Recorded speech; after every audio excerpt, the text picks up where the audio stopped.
Service in Chicago has issued a severe thunderstorm warning for northern Mchenry County in northeastern Illinois until 3:15 p.m. Northern Mchenry. At 2:29 p.m., a severe thunderstorm was located near Harvard, moving northeast at 35 miles per hour. Hazard, 60 miles per hour wind gusts and nickel-size hail. Source, radar indicated. Impact, expects damage to roofs, siding, and trees.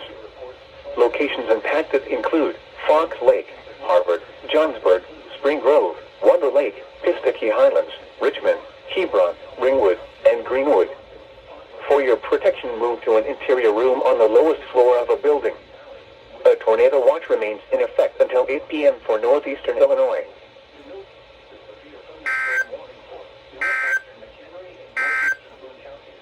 The tornado warning